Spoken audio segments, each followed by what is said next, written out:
Start with Brian Robb.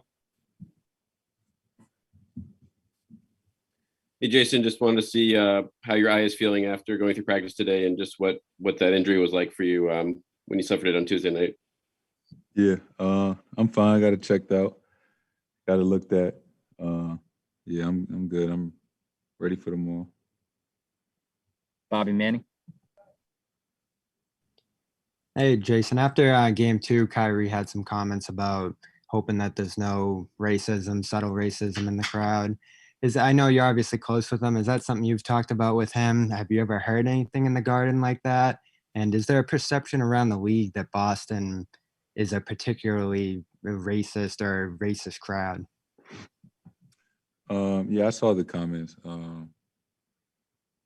And I think, as you can see from the games that happened yesterday, I don't know if he's talking about, from experience, not that I know of, but, just seeing how the fans, acted in New York with the Trae Young situation and then with obviously the Westbrook, and I love our fans. And I think it's just, a certain way that, fans should act while still enjoying the game and, cheering for their respective teams. I think that's what I feel like he was alluding to. Just, obviously there are going to be chants against him, but, I guess he was just talking about keeping it basketball, which I think, most people should understand. Gary Washburn. Jayson, two questions. One, have you considered or would you consider playing with goggles? Is that something that you've thought about? And secondly, you got flagrant fouled the first game and then poked in the eye in game 2.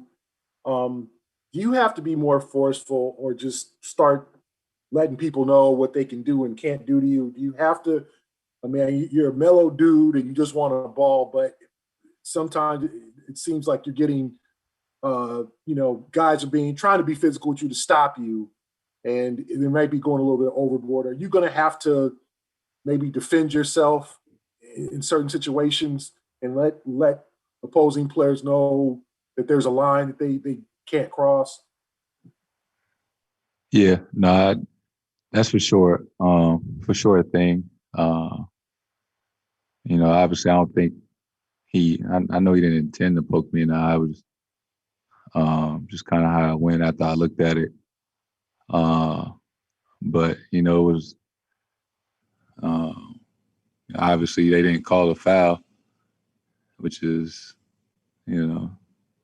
obviously, it wasn't intentional, but, I felt like the ref was right there. But, I feel like that's how, I guess that's how it goes sometimes, but, just be ready for the next game. That's all I can say. Looking forward to getting out there. Christos Saltas. Hey, Jason, hope you're doing well. How do you describe the mood in the locker room ahead of the game 3? And how important is to set the tone from the first minute of the game tomorrow?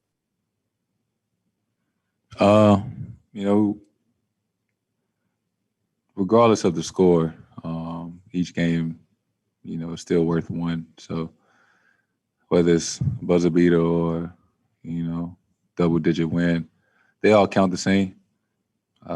So, get that one behind us and, prepare like we are now for game 3. Chris Ryan.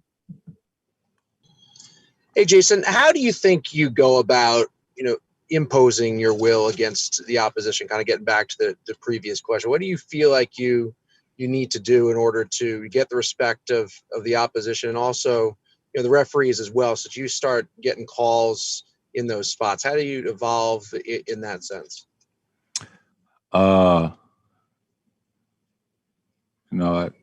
Respect from the opposing team. I clearly, if you watch the games or watch, past season or two, You know, you can obviously see when denying me the ball or, you know, doubling in the post or blitzing off ball screens. You know, that's a sign of respect.